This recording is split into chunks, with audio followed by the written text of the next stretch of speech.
Good evening, everybody. We are expecting that the White House could approve the release of the Democrats' memo any minute now. And when that happens, we're going to start to go through it live with the group that we have gathered for you. So good evening, everybody. Good to see you on this Friday night. I'm Martha McCallum, and the top story tonight is the Democrats' answer to the GOP memo charging that there was politically charged abuse of our FISA system during the election.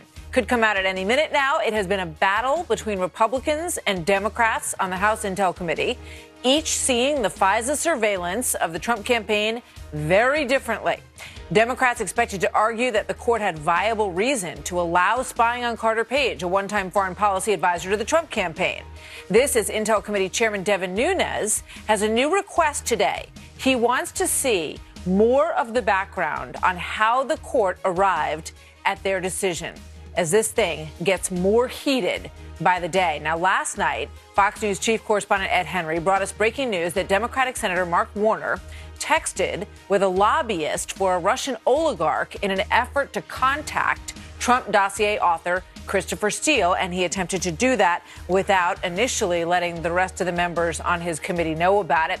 Joining me now once again tonight, Ed Henry. Good evening, Ed. Martha, good to see you. Here we go again. The 5-day window is closing tonight for President Trump to decide whether he's blocking this memo altogether or making some final changes. And we're told late this afternoon he met here at the White House with the FBI director, lawyers from the Justice Department, and from inside the White House counsel's office to go over some of those final redactions. So we expect the release either any moment late tonight or tomorrow from this Democratic memo. What's interesting is the president himself indicated to reporters earlier today that he's not going to block it. Instead, he said he will soon release a letter with what needs to be blacked out, presumably on national security grounds. But a good chunk of this 10-page memo from Democrats is going public. It was put together by Democrat Adam Schiff, largely aimed at pushing back on Republican claims that FBI and Justice Department officials misled that FISA court to start spying on a former Trump advisor, Carter Page, without revealing the FISA application was largely based on the unverified information presented in former British spy Christopher Steele's anti-Trump dossier. But Republican Devin Nunes, as you suggested, is far from backing down from his assertions in the original memo. In fact, today he asked the presiding judge of that secretive court to take the extraordinary step of turning over transcripts from the court. Nunes wrote to the Honorable Rosemary Collyer, quote, "The committee found that the FBI and DOJ failed to disclose the specific political actors paying for uncorroborated information that formed a substantial part of the FISA application, misled the court regarding dissemination of this information, and failed to correct these errors in the subsequent renewals." Now, Nunes is setting a deadline, in fact, of next Friday for the court to turn over those transcripts because he believes those documents will show the Obama administration abused its power. In fact, some Republicans who have seen the Democratic memo say part of it actually is an attack on Nunes, focusing on that instead of actually rebutting the facts in the Republican memo, Martha. That's interesting. Ed, thank you very much. Ed Henry watching all this unfold with us tonight. Joining me now, Florida Congressman Matt Gaetz, member of the House Judiciary Committee. Congressman, welcome back to the story. Good to see you tonight. Good to see you. Your thoughts on when we might see this? Any idea? My expectation is that we will see the Democratic memo this evening, and the American people should take note of the different writing styles for these memos. The Republican memo lays out a series of factual conclusions. The Democratic memo is heavily footnoted, but the actual text of the memo largely deals with analysis and editorial opinions. Those very footnotes are likely what the White House is having to redact because some of them cite to specific sources and methods that we use to collect intelligence. So very different memos, very different styles, but in both circumstances, Republicans have been fighting for transparency. Democrats voted against even starting an investigation, and now we'll see what their argument is this evening. I mean, it seems their strongest point would be if they can undercut the argument that came from the Republican side, which was that the reason that the FISA court signed off on it was based primarily on the dossier, and that without that, they wouldn't have been able to do it. Do the Democrats have evidence that is contrary to what your folks put together?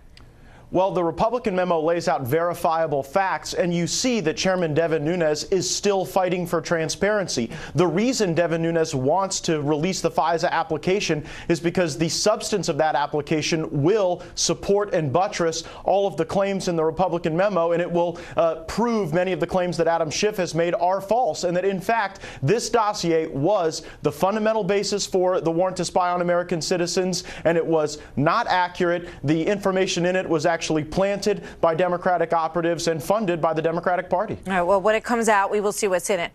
In terms of some of the other things that are percolating around this story, because Devin Nunes said himself that there was more to come in terms of revelations about the FISA court and how they work. And one of the people who's getting some increased focus now is Judge Contreras, who was he was recused from. Generally, you recuse yourself, but in this case, he was recused from the Michael Flynn side of this equation in this case. Do you know anything about that?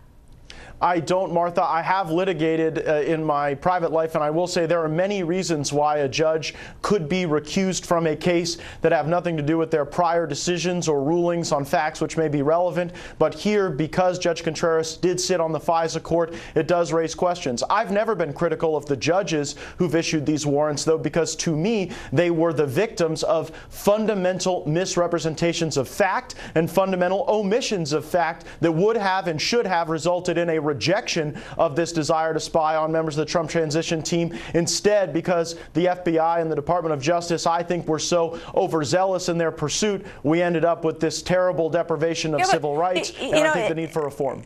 Excuse me for interrupting. And I asked Congressman Gowdy about this earlier in the week. I do think a lot of Americans watch this whole story, and they do have questions, though. I know you both are reluctant to question the judges, but or perhaps the system by which it is set up. It's a judge. He only hears one side of the argument, right? He doesn't hear, this is why you should allow us to surveil, and this is why you shouldn't allow us, and then he makes his decision, correct? Correct, Martha. And actually, let me give some credit to Adam Schiff. Back in 2013, Adam Schiff introduced legislation that would have made the FISA process more adversarial, so there'd be a defense lawyer there to make that very argument. And hopefully, we'll be able to move past the partisanship of this moment to some bipartisan reforms that would create more protection for Americans in these FISA courts. The reason I don't blame the judge is that they can only rule on the information provided to them. And here, that information was either wrong or there were material omissions that were not included by FBI and the Department of Justice. That's where the focus for reform should be. All right. We will see where it goes. Congressman Gates, thank you. Good to see you tonight. Thank you. So this week's headlines have seriously muddied the waters when it comes to just who has come under influence by the Russians. And it appears that they were looking to influence really anywhere that they could find any vulnerability. Howard Kurtz is host of Media Buzz, also author of Media Madness, Donald Trump, the Press, and the War Over the Truth. Howie, good evening. Good to see you tonight.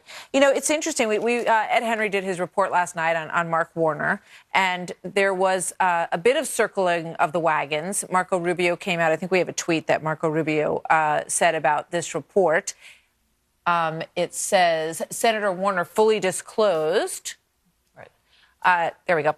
Fully disclosed this to our committee 4 months ago, has had zero impact on our work. So Senator Rubio, saying that the fact that it was revealed that he was having one-on-one discussions with a lobbyist who was working for this Russian oligarch turned out to be irrelevant to what they're doing.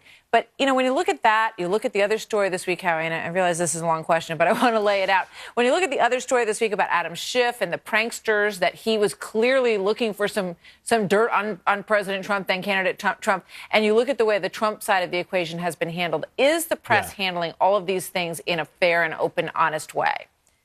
Well, here's the short answer. Nobody looks good in this entire mess. Mark Warner, he disclosed to the committee, but it just looks questionable for him to be dealing with a lobbyist for a Russian oligarch trying to reach the dossier author, Christopher Steele. I mean, Adam Schiff was on MSNBC so often they ought to give him a contract. Looked foolish falling for this prankster who was peddling nude photos of Donald Trump. And it doesn't take away, I mean, they're not under investigation, so it doesn't take away from the importance of that memo that the president's son had during the campaign with the Russian lawyer promising dirt on Hillary Clinton. But as we know, that meeting didn't lead anywhere. So I think the press takes these one at a time, but it does sort of muddy the waters, to use your phrase. So in terms of the FBI, Kim Strassel wrote a piece today in the Wall Street Journal, and she's saying, it shows that the FBI fell for the whole Steele package that was cooked up, she says, in London over the course of weeks, that got dirt that somehow eluded the FBI, the CIA, and MI6. This Christopher Steele, years out of service, then brought it all to Jim Comey, and James Comey declared that this person was, quote, reliable, and that's why they sort of bought what he had to say. Do you feel, Kim Strassel's been writing about this quite a bit, how would you characterize the coverage of how much scrutiny James Comey and the FBI gave Christopher Steele over the course of all this? I don't think there's been enough. I mean, I've always had the feeling that the Steele memo, the dossier, was unverified, was unsubstantiated. That's why no major news organization went with it at the time, though he tried to leak it. We now know BuzzFeed was the one that published it without knowing whether it's true. And I have to say on this whole memo battle, just to circle back to what you're talking about, I don't think the president had much choice but to approve the Democratic memo after greenlighting the Devin Nunes memo, where he would have been accused, fairly or unfairly, of trying to suppress one side of the debate. But the truth is, some interest in the whole memo battle has been overshadowed now by the Rob Porter mess at the White House, by the gyrations in the stock market. And although I think the GOP memo had some important information about the origins of this investigation, for a lot of people who don't follow us the way we do, Carter Page's FISA warrant process is a little bit down in the weeds. Yeah, I'm glad you brought it up. We're going to dig into the Rob Porter situation and the way that it was handled at the White House in another segment that's coming up. But since you mentioned it, what do you think about the way this looks for General John Kelly and for others in the White House tonight?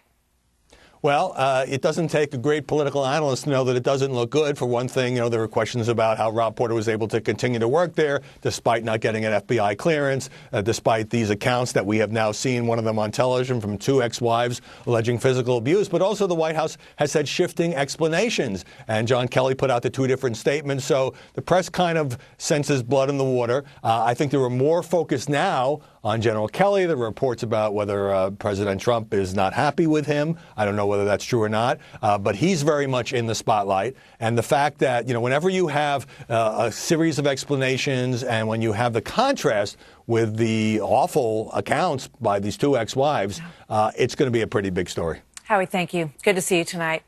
He was